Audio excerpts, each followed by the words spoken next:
Sharp Tongue Podcast.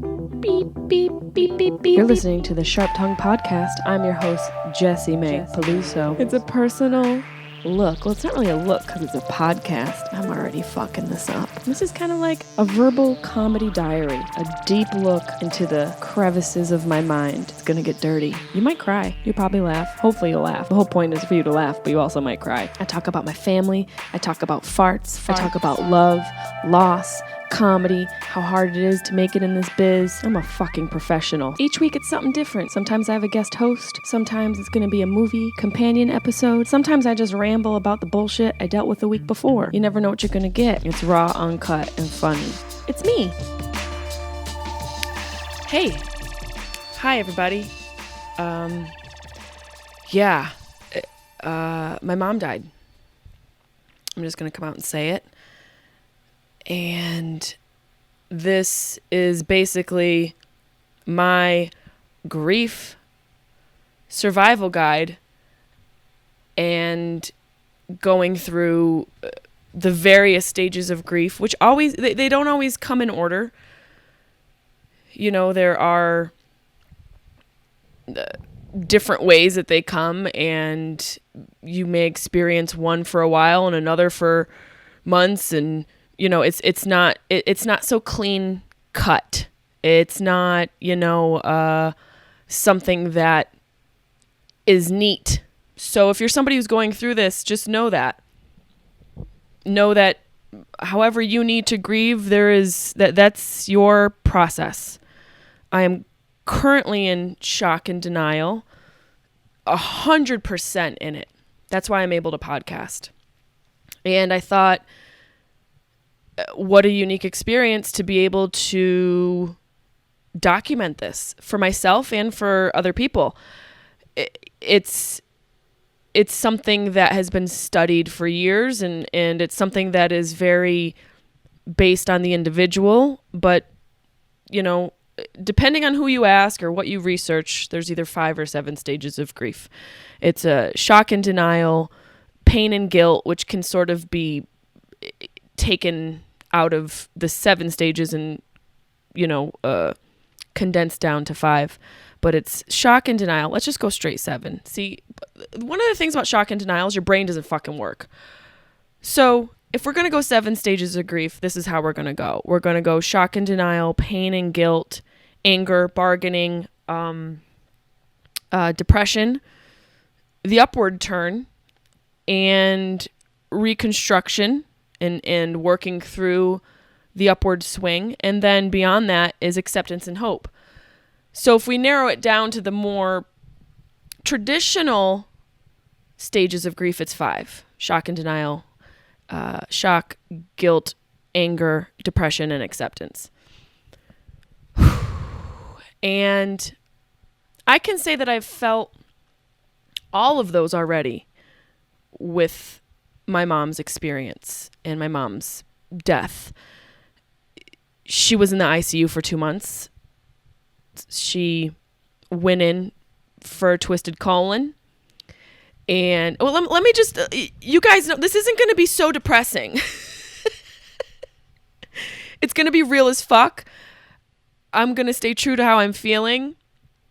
But this is a beautiful opportunity and experience for us to have together, and for me to help process these stages of grief. So she went in for a twisted colon, which, she had issues over the summer. She always had kind of digestion issues and things that weren't right. Ooh, my microphone just died. Everything's dying on me. Humor is so important. Through all of this, humor is going to be my rock. It's going to be the thing that keeps me centered besides my family, which I am heading to. That's why I'm in this cabin. I'm in Manti, Utah, in this really beautiful little cabin, driving cross country to get home to my family. There is no rush now because Mom is gone, but she went through a really long battle in the ICU, and she had a twisted colon out of the blue. I'm sure you guys have heard this because I've talked about it before. I've spoken about it on other episodes. But while she was waiting to get prepped to have surgery, because when you have a twisted colon, which, like, honestly, is just, nature's such a cunt. Nature's a twisted colon, really? Isn't it? Isn't the colon basically a part of the most twisty organ we have? Like, our intestines are the twistiest things ever next to the folds in our brain. I guess our nerves are really twisty too. And, you know, just like everything. Okay, so we're all twisted inside. Everything's fucked. Thank God for mud water, okay? I've got my travel mug and my mud water to keep my brain somewhat balanced. Got that lion's mane, cordyceps, some mushrooms to keep my brain right. And you better believe I've got a whole fucking bag of psilocybin. Come after me, law enforcement. Try and arrest me. I'm trying to zoot out on shrooms so I can talk to Nancy again. And I don't have that right? Ah, shit, that is hot. Fuck, they're not lying. Oh, I just drank out of this. I just drank out of my thermos that I got from Target. This thing, it says that it keeps it hot. I didn't think it would because it looked cheap, but my taste buds are singed to shit right now. Whew, well, you guys, you should get this thermos if you're traveling. It's at Target. It's pretty legit. I think it's the brand Thermos. Not a sponsor. You're welcome. I'm feeling generous because Nancy's dead. So, on the table in the room getting prepped to have surgery, and she codes out. She goes into cardiac arrest and codes out, and they had to defibrillate her a few times and bring her back, but then she also had to have surgery. So, you know, and that surgery, she had an incision from her sternum down below her belly button. It was a very invasive surgery. Her body had so many insults to it in the interim and the entirety of her stay in the ICU from her going into her death. She had so many things go on that complicated her ability to heal. And she had pre-existent issues. Luckily, we didn't have to deal with COVID, but it basically could have been the same thing because of our inability to see her towards the end because of the COVID numbers. But, you know, she had COPD. She had emphysema. She had lupus. These are all really brutal, difficult things to deal with on top of her colon being fucking twisted. And, you know, I honestly think, and I'm sure you guys have had these experiences with people who go into the hospital for one thing, and they end up staying for a multitude of other reasons that have nothing to do with the thing that brought them in. My mother, she healed from the surgery. She healed from her twisted colon. But I think our bodies communicate. It's like how we, you know, the lack of communication we have with creatures in the wild. It's lost in translation because we don't speak dog. We don't speak cat or deer or ferret, whatever your fucking pet is. But with our bodies speak to us. And we should be fluent in that language. But our lifestyle, our stressors, our ancestral trauma and damage, our existent issues that we may have fog up our ability to listen to our own body. That mixed with, she was very stubborn. And I'm not saying she passed away because she didn't listen to her body. What I'm saying is I think her body was so run down that it was like, you're not going to listen to me, bitch? I take this! And it just like twisted her colon.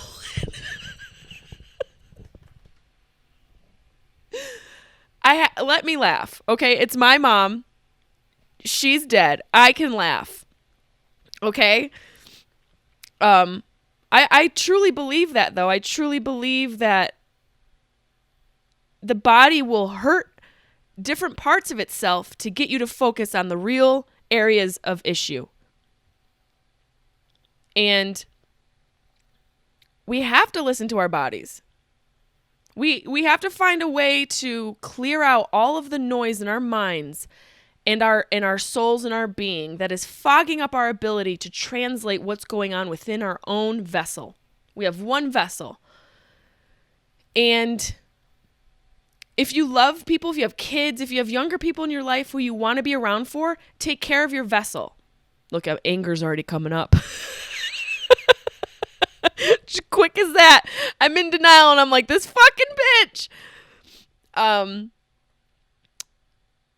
There's so much going on in my mind. You know, they talk about baby brain that happens to mothers after they have their children, and they're so foggy because of the release of hormones. You know, they need to have those nurturing hormones and also the hormone influx so that their body can change, so they can provide nourishment for their babies. Like, there's the baby brain, then there's the chemo brain that happens to people after they get chemotherapy, where their brain is foggy because it's been totally annihilated by those chemicals.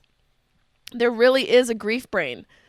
Grief brain is real, and it's much, I would assume, I don't have kids, and knock on all the fucking wood in this place, by the way, highly flammable, this fucking cabin that I'm in. It's just like, you know, the most delicious foods are bad for you. The cutest cabins are highly dangerous. Don't light a fire. I don't have any kids. I've never had cancer, but I would imagine that grief brain is much alike and akin to those types of brains. I feel foggy. I feel very numb. But also, I've been here before. And I'm not saying that once you grieve, you know, you're good.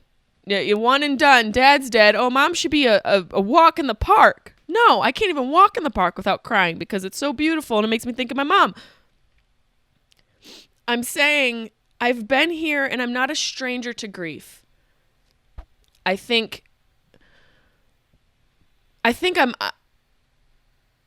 know I'm a really strong bitch.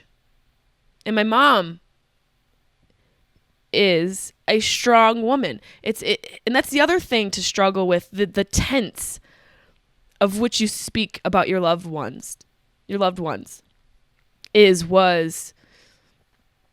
She did, all these past tense references. It's such a strange thing to try and grasp.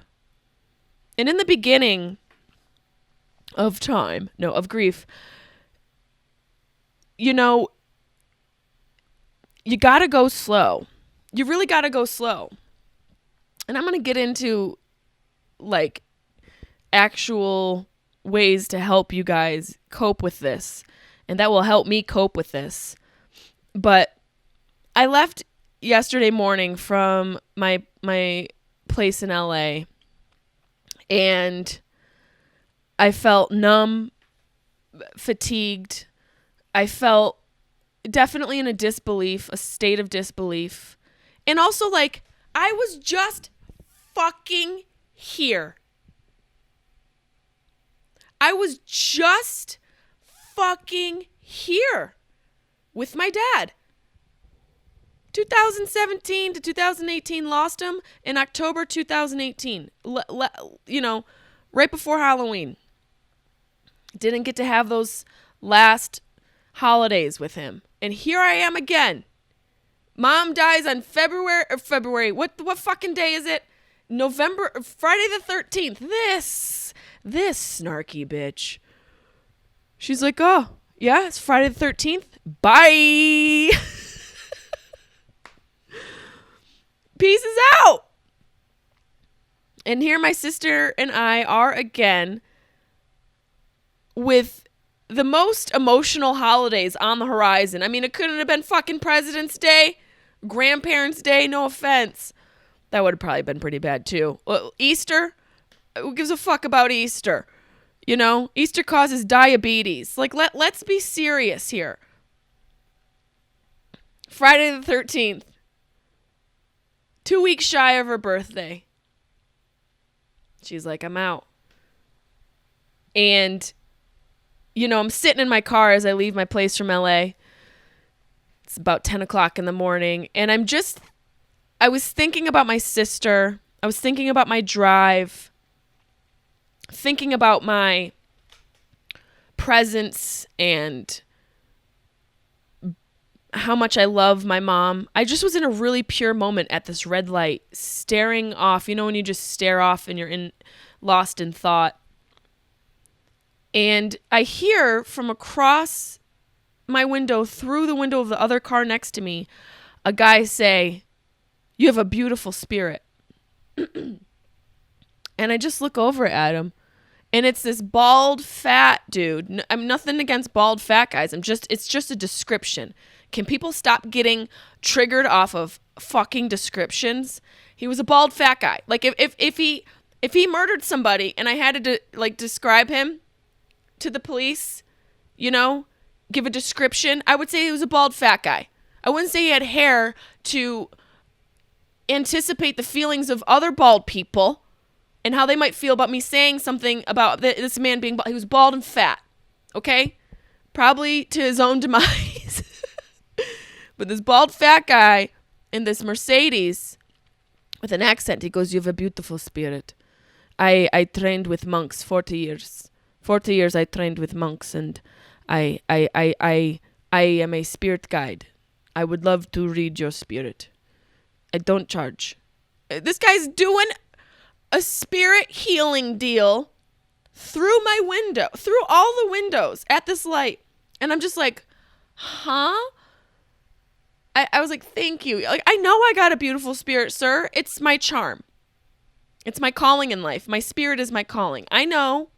You have a beautiful spirit." He goes, "Let me read you. No charge." I was like, "No, you don't charge people?" I mean, we're like negotiating a spirit deal at this red light in Los Angeles. It goes, "No, the monks say we should not charge." And I'm like, in my mind, I'm actually considering having this guy read my spirit because that's how vulnerable I was. And there's going to be a point to this. If you remember what happened when my dad died previously, there's going to be a point, and I'm going to get to it. So I look at him. He goes, "Do you want my card so I can read your spirit?" And I was like, how? Like, you're so, what? I literally was like, how? He goes, "Pull over up here. You pull over, I give you my card." And the light turned green, and I just was like, I gotta go. And I drove through the light. And then I actually thought to myself, my first thought was, what if this guy was the only connection to my mom? Like, what if the universe delivered this fucking bald fat guy in his Mercedes Benz on a Sunday morning at 10 o'clock in the morning at a red light? What if he was my communication? What if he was my Oda Mae? Okay, what if he was my Whoopi Goldberg from Ghost? "You in danger, girl." I was like, fuck. And I honestly considered stopping where I was so that this man could come around and find me, or going to find him. Now, the point of this is that in these moments of death, tragedy, trauma, at the very beginning, at the very just opening of the trauma, my mother just died. You are so vulnerable. You are so vulnerable. You're so vulnerable, you don't even know how vulnerable you are, and your spirit is exuding vulnerability. And people who know how to pick up on that scoop that shit up like a Rocky Road scoop of ice cream, and they put it on their cone, on their spirit healing card cone. But then again, am I jaded? Am I a jaded human? Maybe this man is a true spirit healer. I believe in spirit healing. I believe in tapping into the spiritual world and tapping into the energy fields and the realm and dimensions that we can't see with our own eyes. I believe in that. But I also believe that a vulnerable bitch gets killed. When you're vulnerable, you get murdered. Hello? Why do you think bitches always go missing on vacation? Because they want love. And guys know that. And girls are just walking around doughy-eyed in bikinis like it could happen on a beach because I've watched 17 romantic comedies that told me this can happen. No, bitch. You're not going to find love on the beach. You're going to find a sandy grave. Keep your head up, bitch. You gotta listen to Tupac. Keep your head up. You gotta listen to Wu-Tang. Protect your neck. They're talking to you. You gotta listen. You gotta read and see and hear the signs of protection. There are other spirits protecting you, and it's Tupac and Wu-Tang.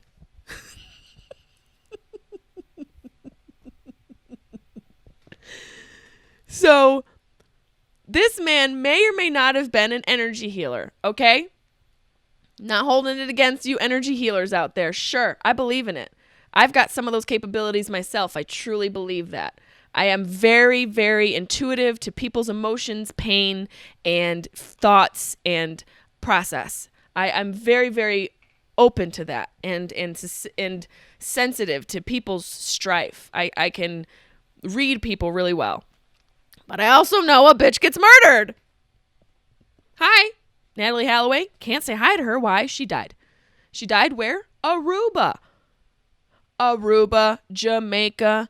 Ooh, you about to die, bitch. Like, that's what that song is about. So I also know that I am in a very vulnerable position. So I chose to be safe. Okay? I chose to go the safe route. Because, you guys remember, maybe you don't, when my father died, almost the same amount of time, like 2 days after he died, I went to the beach with one of my besties, Sarah, and we're just walking on the beach, and I've got my necklace. You know, I have it. I don't have it on now. I usually wear all the same necklaces every single day. I interchange them once in a while. All my necklaces are special to me. I'm wearing one that my dad gave me right now. It says Jessica, which is my birth name. We're going to reveal all the secrets on this podcast. But after my dad died, I purchased a necklace when I was in Beirut. I did shows in Beirut, Lebanon. And I had a custom necklace made for my sister and I that said Youssef, which is Joseph in Lebanese. No, my dad's not Lebanese. No, I don't speak Lebanese. Not a lick of it. Habibi, is that that's probably not even close. It's probably very racist and somebody's going to scream at me. I don't speak a lick of Lebanese, but I was in this beautiful country with these beautiful people, having an amazing experience, thinking of my father. We were traveling with a jewelry maker and designer. I'm a person who seizes opportunities and seizes the day. So I thought, well, this is a gift. I will have this man make me a necklace that says Youssef, Joseph in Arabic on my necklace and get one for my sister. And so I had that necklace on. I've worn that necklace every day pretty much since I had it. And the only reason why I recently took it off is because it broke, so it's being fixed. So I'm at the beach with this necklace on. And I'm very vulnerable, very susceptible, motherfuckers. My heart is wide open. That's the beautiful thing about grief and trauma. On the other side of it, even through it, in the bellies of it, in the bowels of it, you can break wide open. Your heart can break wide open. It's a very beautiful thing, and it's healthy, but it makes you super susceptible and super vulnerable to people who are keen to what vulnerable bitches look like. You want to know what we look like? That's what vulnerable bitches look like. Somebody hold me. You're in a state of needing comfort. And some people, good people, real spiritual healers, will comfort you. Pariahs and sycophants and vampires will suck you dry. And it's up to you as an adult to decipher the difference. Luckily, I'm a very smart bitch.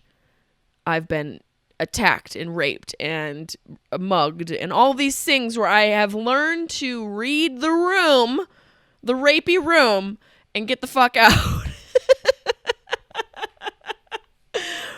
So I'm on this beach with my girl Sarah. I've got my necklace on and I go up and I'm just literally, I've been asking for my dad, much like I've been doing with my mom since Friday. Where are you?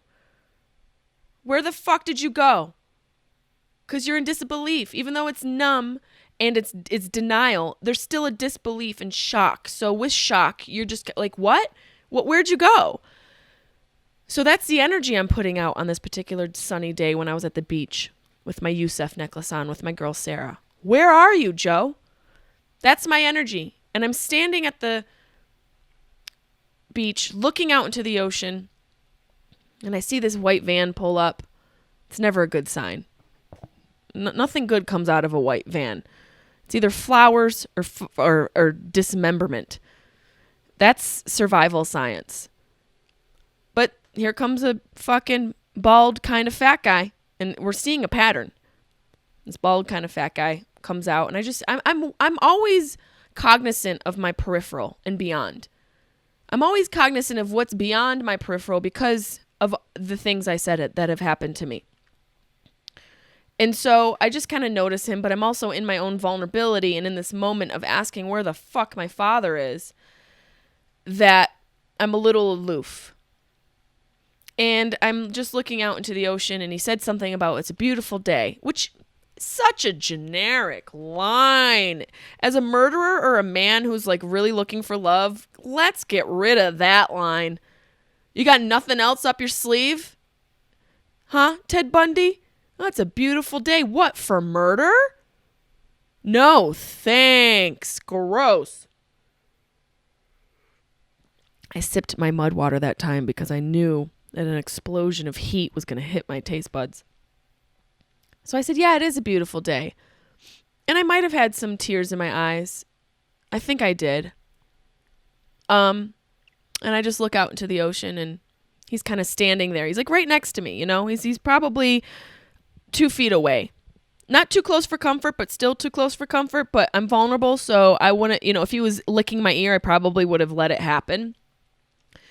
And he just goes, who's Joseph? And I turned to him and I went, what? He goes, it's coming to me. There's a Joseph. I hear a Joseph that I'm sensitive to energies, and I can read energies, and I feel like there's a Joseph somewhere. And I said, that was my father. I'm literally like this, like literally touching the necklace that says Yusef, wondering how the fuck, what magic is this guy using to know my dad's name? I start crying in front of this guy, telling him about my dad and how I've been looking for him. And he says he's here. I was like, fucking right here? He's like, he's right here with you. And then he asked for my number. Not my dad, the bald, fat spiritual healer. And I gave him a fake one. I did give him a number, but it was fake because I'm not that dumb of a bitch. But I still was convinced this man had a portal to Joseph. Not even considering that on my neck in bright, bold Arabic was Yusef. No. I didn't consider that. You know why? Because I was a vulnerable bitch. And what happens to vulnerable bitches, everybody? They die.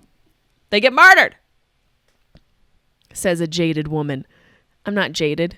I'm just on guard. And I think it's smart to be on guard. You can be on guard with an open heart. That's how you survive and not have to have open heart surgery because someone stabbed you in it. Survival science. But excuse me.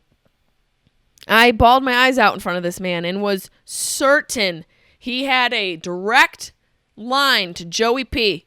I was like, this guy's got the change of pace's number. He's on the phone with Joey P right now. How the fuck did this magician,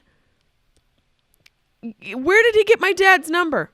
I was so convinced that when my friend Sarah came over, I lost it in her arms. You can ask her about this. She will verify the story. So convinced that when I got home, I told my boyfriend at the time that I talked to my dad on the beach with some fat spiritual healer who hopped out of a white van. So convinced that I told everybody in my life, Dad's with us. No, this dude was just trying to get some poon, and he spoke Arabic. On guard, bitches, with an open heart. So because of that experience prior, I drove through the green light with this spiritual healer in the Mercedes, the fat bald guy. I immediately thought of that day with my Yusef necklace on the beach, and I thought, no, universe, you're not killing this bitch today. No. Not when she's embarking on a cross-country grief trip. Absolutely not. I will not leave my sister to have to grieve 2 people in the same week. No way, Jose. Not killing me today. I'm not Natalie Holloway. You're welcome. I'm a rapper. But I truly believe that there are abilities to tap into the spiritual world. I mean, my dad came through a fart machine. Nancy is going to come through a fucking box of wine. You better believe it. You better believe it. Nancy's going to pop out of a box of wine somehow. Here's the thing about signs and, people connecting with you from beyond. It doesn't matter if it's real or not. It doesn't need to be proven by science. We don't need proof. The proof of it takes away the heart. You don't need proof. If you believe that your dad came through to you on a fart machine, that's all that matters. It doesn't matter. No one needs to go, well, the batteries could have farted out. Maybe it probably is glitchy. No one needs to say that. You can believe whatever you need to believe to get through your grief. There's no right or wrong way. There's no right or wrong way. And the stages of grief come as they come. Do not fear them. Do not fear grief. I think it was Queen Elizabeth, someone who said grief is like a last moment of love. Like grief is love with nowhere to go. I think it was Queen Elizabeth. I could be wrong. Grief is love with no place to go. Where do you put that love? So when those emotions come, don't fear them. They're love. Even the denial is love. And you'll find love through it. And I'm so much more cognizant today in my life, in this moment, of the importance of feeling these emotions. And I know on the other side of this shit, some magic happenstance is going to occur. I just said happenstance. That's magical. Who the fuck says happenstance? What am I, Mary Poppins? I truly believe that the pain of losing my mom is going to break me so wide open. I am going to be unstoppable. I am going to be gifting so many things from my heart straight to you guys. I'm going to be creating so many things that are just pure and inspirational and helpful and useful. I know it in my heart. So I am open to the pain of the moment that is grief. This current shock and denial that I'm in. I'm fine with it. I know its value. I know it's important. I know I have to feel it in order to get to the next level. And I'm not even focused on the next level. I'm just here. I'm here in this moment, in this cabin. My dogs are on their little bed in front of this fireplace, and I'm processing the shock and denial. It's not that I'm just going to process it, package it up, and put it away and file it. No, it could show up again in a day or two. I might not kick it for a week. But here's what I've learned in the first day of me being first few days of me being in shock and denial. Here's how to handle the shock and denial of the grief stages with my experience. 1, don't feel like you have to answer every text, message, phone call, voicemail, DM that you get.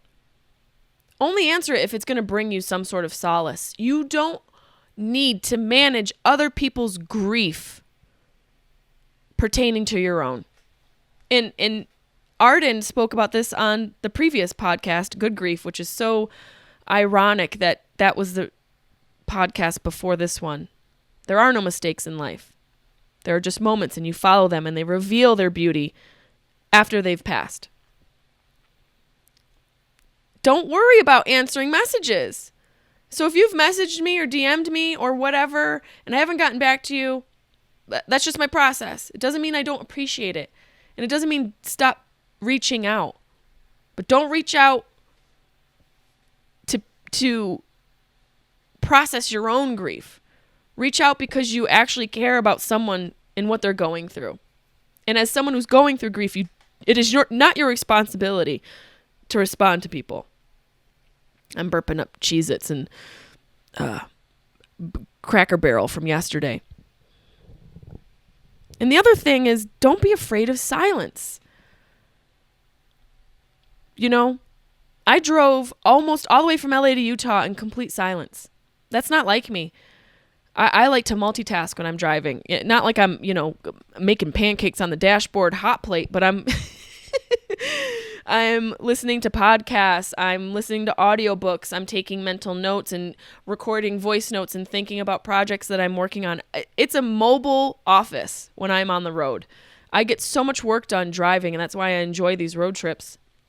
It was so uncharacteristic for me to sit in complete silence. And I wasn't afraid of it. I just allowed my thoughts to come through, and I sat with them, and it was very meditative. It was a very meditative drive. I did listen to one episode of the Tim Ferriss podcast with Mary Carr, who ironically is a professor at Syracuse University who teaches literature and I think English literature and writing, and herself is a memoirist, has written a few books, and she spoke on grief pertaining to tragedy and trauma that she experienced as a child. But that's the thing about grief. It's not just attached to death. It could be, the grief of rape, the grief of abuse, the grief of losing a boyfriend or girlfriend. There's so many variables to grief. But in this instance, I'm dealing with the grief of death. And listening to that podcast really helped me sort of understand the process a little bit and look at it from a technical standpoint. Again, maybe nurturing the shock and denial emotion that I'm feeling or lack thereof, thinking about it in a technical aspect where I'm able to sort of compartmentalize a little bit. And sitting in that silence, I wasn't completely thinking about my mom. I did think about how much I'm going to miss laughing my ass off with her. We laughed our asses off so much. We would laugh until we cried. I thought about that a little bit, but I also thought about other things in life. I thought about how I'm grateful for friends and how I'm grateful for fans and all the support that I've gotten and have received through the years. But the silence was company. The silence was the quiet company I needed for my mind to take a stroll. And in this society, in this generation, in this culture, we're inundated. Remember I used to say inundated? We're inundated with processing information and sound and songs and beeps and notifications and kids and husbands and wives and all these noises insulting and penetrating our psyche, that to be able to sit in silence and allow your body to just be is so vital to healing. I can't stress that enough. But the other thing that's so vital in this initial stages of grief, shock and denial, and losing my mom on Friday, lean on your friends. While it's important to create your own space and carve out your own time and not to be afraid of silence, lean on your friends. My friends just surrounded me with love. My brother Chris McClure surrounded me with love, with his girl Lizzie. My friend Sarah surrounded me with love, and Marty, and you know, and it's not even like it has to be this cry fest, you know? It's just the support, it's just the presence of their love. Because I thought to myself, now I'm the person my mom was to other people. My mom was an amazing friend. I'm going to take that energy and put that into my own life and enrich in those relationships and lean on those people who are there for me no matter what. So reaching out to your friends is so important, and doing whatever the fuck you need to do. That's another step in all of this. You know, it's important to have some silence and space. It's important to not feel like you need to respond to people's messages. It's important to reach out to your friends, but it's also important to do what you need to do. You want to eat a fucking cake, eat a cake. Dr. Amen would probably tell you not to and eat a bowl of blueberries instead, but you know what? Dr. Peluso's going to tell you to eat the cake. Eat the cake, Anime, okay? Sleep. Sleep if you need to. And sleep is its own category. You have to take care of yourself. Basically, this is like a self-care guide to grief. And the steps are pretty much going to all be the same within each stage. They'll interchange a little bit, but you need sleep. You need self-care. You need to make sure, you know, while you're enjoying cake, that you're eating well and you're taking care of your body, because, you know, there's so much going on in your mind that the cognitive function is going to be really diminished just because of the scenario. And then you add in not sleeping well and eating like shit all the time, and it's a cascading situation where you're going to be hurting the process of healing more than you will be helping it and being able to remedy the situation. You're going to be hurting it. But on the same breath, if you need the fucking cake, eat the fucking cake. Dr. Peluso, she's progressive. You know? My version of eating cake was when I went over to my friend's house, Chris's house, the day I found out my mom passed away. They made me pasta, you know, comfort food, and we watched a movie. And we watched Death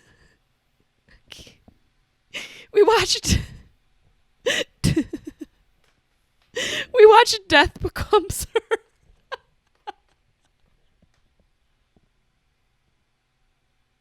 Can you believe my mom dies? I watched Death Becomes Her with my friend Chris and then my cousin Allie.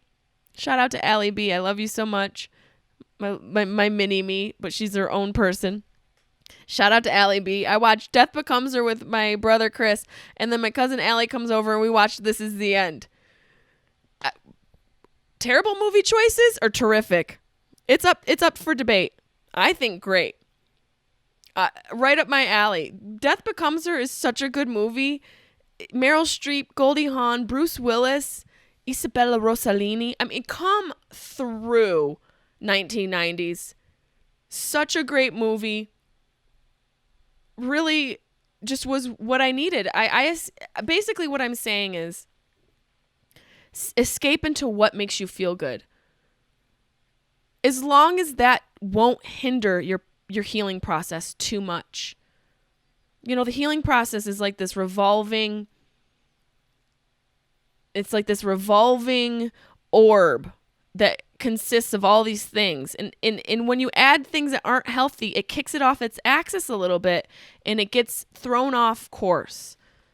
But like I said in the beginning, this isn't a perfect science. It's not, what's good for me may not be good for you. But the most important thing is to take care of yourself. Self-care is vital. It's vital on a daily routine. It's vital on a daily basis. But when it comes to times like this, it is the most vital. Try to maintain somewhat of a routine, but don't, tear yourself down because you didn't. Just know that it's possible, but also be kind to yourself. There's a sweet space in the middle there somewhere between cake and movies, and that's up to you to decide. But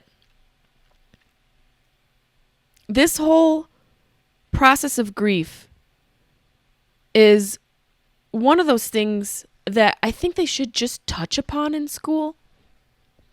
What the fuck did I do with calculus? I'm still terrible at math, and I got a calculator on my phone. I have not needed to add anything ever since school ended. You couldn't give me just a scoop of grief, Counsel? I couldn't get a scoop of, just, hey, one day your mom's going to die. Here are the stages of grief. Not that we can plan and prepare you as to what is exactly going to go down, but here's the gist. Can I get a gist of grief? No. You want to blow something up in a beaker? What? Just a little bit? Oh, they're kids. It's too much. Kids are so resilient. They're so smart, and they're so able to process so much more than adults because they're not, hopefully not, just clouded with, a jaded perspective and all this trauma that they've incurred in their own life and the ancestral trauma they're carrying over from eons ago. Kids are pure. Children are pure. No, not one little tidbit of grief in high school, huh? Thanks, Mrs. E. Mord. That was my chemistry teacher. It's a brutal yet beautiful process. And I can say that because I've been through it. I can say that because I know who I am in it and on the other side of it. I can say that because I know what it has made me feel, and I know, like I said, the value of honoring each one of these emotions. Don't fear it. The fear takes on a body all of itself. Believe me that if you had a bad relationship with your parents, you're going to have an entirely different grieving process than I will, because my parents are amazing. And that's the other thing you learn through grief. Your relationship with them does not go away. They don't go anywhere. They just change. Your relationship just evolves. But that's all life is. It's an evolution. It's energy morphing into something else. It's energy expanding. It's energy retracting. It's combust. My microphone fell again. It's a constant evolution.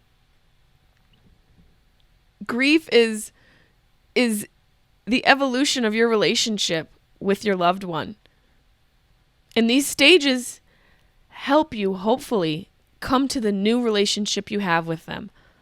And whether your relationship was poor prior to their death or wonderful, the outcome of the relationship on the other side of grief will be up to you. If you have a bad relationship with your parents now and they're still alive, find a way to fucking fix it. Or don't. And deal with how it makes you feel on the other side. But just know that there's always an opportunity to evolve the relationship. They can exist in your life in any aspect or way or dimension that you see fit. I talked to my mom. I talked to my dad. Even though she just passed away, I talked to them. I still have a very good relationship with them, and I think it's important for people to know that the relationship doesn't go away. It just evolves. You may not see them in their physical form, but then again, we're not promised this vessel. We don't even get to keep our bodies after we pass on. The only thing we get to hang on to is our soul. This vessel is a rental. So essentially, on the other side of death is the most purest form of our existence, our soul. And how you connect with it. And maybe for me, and I hope for you, you're able to connect with yourself on a deeper level, on a level so deep you never even thought you could swim in that depth. And you do drown a little. You do drown a little. Let me tell you, through grief, there will be some drowning, but you survive it. It just feels like you're drowning. And that's an emotion a tough emotion that you have to, you don't have to, but it would behoove you. Fucking happenstance and behoove. God, Angela Lansbury's hosting this podcast. It would behoove you to swim through those emotions. So while I am in this current stage of denial and shock, I'm swimming through it. I'm just going to accept it. I accept what the day gives. I don't worry about what tomorrow might bring. I don't even hope about what tomorrow might bring. I just accept the day. And today, I'm in fucking shock. But I know I love her. I know she loves me. I was given the gift of being able to see her on FaceTime. I was able to say goodbye to her on FaceTime. I didn't get that with my dad. I didn't get to verbalize goodbye to him. It went through a nurse who was kind enough to do that. And if you guys know that story, it's on previous episodes, but John Heffron, while my dad was sick, he's a comedian, had experienced a similar situation with Alzheimer's and dementia. And he told me, just know that hearing is one of the final senses to go. He can hear you. And because he said that, I decided to call my dad the night before he passed away. Actually, the night he passed away. I couldn't speak to him. I told the night nurse, can you please just tell my dad that I called? I'm Jessie, his favorite daughter. Tell him I called and that I love him. She went in and did that. And about 15 minutes later, he passed away. That is the gift in the suffering. And I learned about that phrase, the gift in the suffering, from Mary Carr, who was on the Tim Ferriss show just recently. But with my mom, I FaceTimed her earlier in the morning on Friday. And she was awake. And I got to see her say she loves me. And that's a gift. I didn't know it was going to be the last time that I would see her mouth those words. But I got that. In this time, in this quarantine, this pandemic, a lot of people aren't getting that. So you can either harp on what you didn't get or be grateful for the gift that you received. It is a mindset. It's a mindset. And the mindset that you choose for yourself will either destroy you or set you free. The choice is yours. How do you want your relationship to be with yourself and your loved one through this process of grief? That is your choice. I'm filled with love, so I choose love. I'm fortunate enough to have been loved. And I'm fortunate enough to have love in my life. That's not to say the next episode I'm not going to be a blubbering mess, and you guys better accept me with open fucking arms if I am. And I very well may be. But the current state of shock and denial has allowed me to speak from my heart and honestly in this adorable cabin by a fire in Manti, Utah, wherever the fuck that is. A really cute town. There's a horse in the backyard. I might move here. But you will get through this. You will survive grief. And I will help you.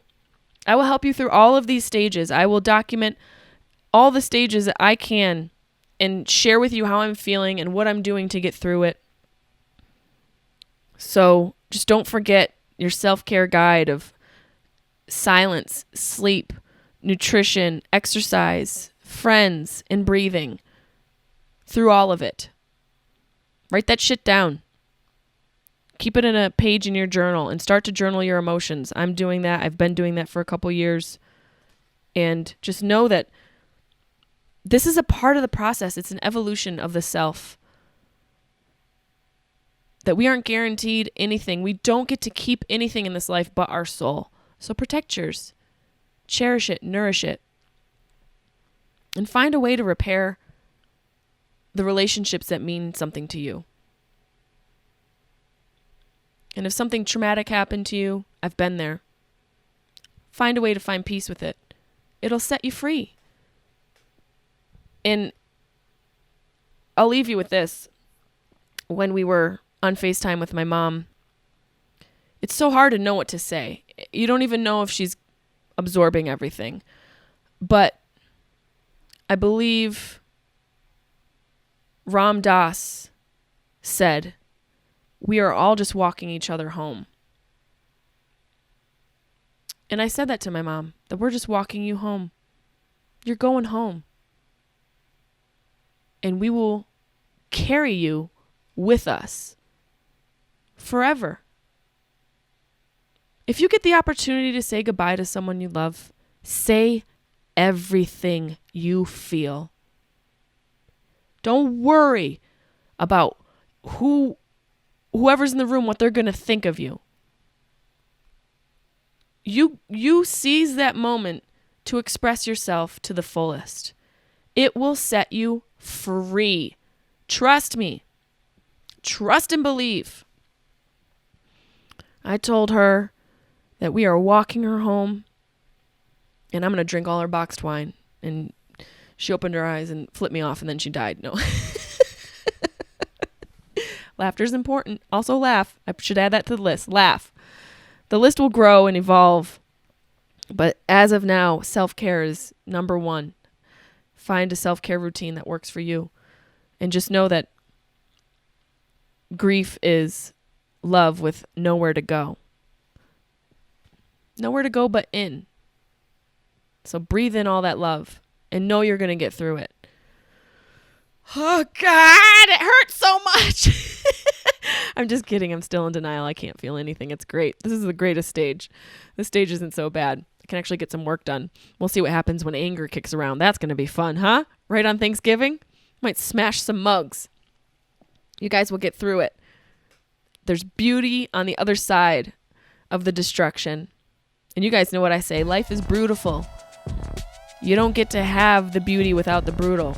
And they coexist, and they are the antithesis of one another. They need each other to exist. So just know you're going to get through this brutal time in your life. Thank you guys so much. I appreciate your support, your patronage, and I love you.